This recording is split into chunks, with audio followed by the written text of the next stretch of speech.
Salut! J'ai pensé qu'on pourrait regarder ensemble aujourd'hui seulement une petite révision sur le principe de la droite numérique. Donc, on va regarder rapidement les différentes droites qui existent. En fait, c'est toujours la même, c'est juste qu'on exploite une de ces portions. Donc, on a parlé de la droite de probabilité, si tu te souviens. Okay? Cette droite-là, elle constituait, en fait, on l'avait vu avec des mots, possible, impossible et certain. On l'avait vu également avec des pourcentages ou des fractions. Donc, dans une droite, tu pourrais avoir des nombres entiers, tu pourrais avoir des nombres naturels, tu pourrais avoir des nombres décimaux, tu pourrais avoir des fractions. Donc, si on se fait une idée globale de tout ça, on commence par une droite de nombres naturels. Donc, une droite de nombres naturels, on part à 0 et disons qu'on s'en va, je sais-tu moi, avec un pas de graduation de 2, puis on monte comme ça jusqu'à 6.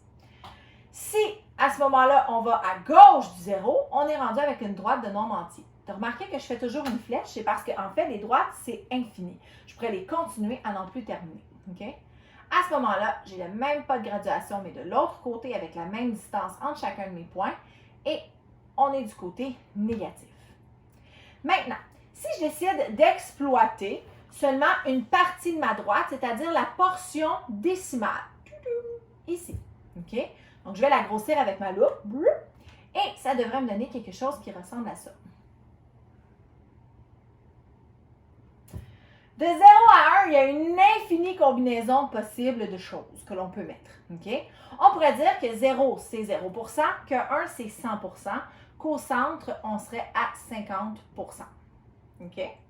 On pourrait également dire qu'il y a ici 0, qu'ici c'est un entier et qu'ici c'est une demi, par exemple. On pourrait se jaser de 55 centièmes aussi, qu'on pourrait écrire comme ceci, ou 0,5 si tu prononces 5 dixièmes. Un entier ici. Okay?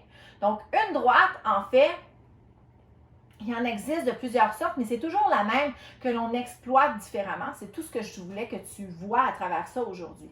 Évidemment, ce qui est important, c'est que tu sois capable de situer des nombres, des fractions, des décimales, etc., des décimaux, pardon, sur cette droite-là. Par exemple, si je te dis 2 tiers, bien, je sais que 2 tiers, c'est un petit peu plus grand que 1 demi, mais c'est plus petit que 3 quarts. Fait que si je voulais placer 2 tiers, je pourrais venir le placer ici. Si je te dis 1 cinquième, bien 1 cinquième, je sais que ça correspond à 20% par exemple. Donc 20%, ça va avant 50%. Puis c'est la moitié chemin ici, ça serait 25%. Donc je viendrais peut-être placer mon 20%, peut-être pas là, mais peut-être un petit peu plus collé ici. 20%, tout simplement. OK? Ce qui est important, c'est d'être capable de situer les éléments sur les droites, puis surtout de la comprendre et de la décortiquer. Donc voilà, j'espère que ça t'a donné un résumé très bref sur l'utilisation des droites que tu utilises en plein de choses. En fait, si tu te souviens bien, dans la capsule de l'arrondissement et de l'estimation, j'ai utilisé la droite pour te montrer pourquoi on arrondissait d'un côté ou de l'autre. J'ai également utilisé la droite pour les probabilités. J'ai utilisé la droite dans les nombres entiers. J'utilise la droite pour la température. On utilise la droite pour les fractions.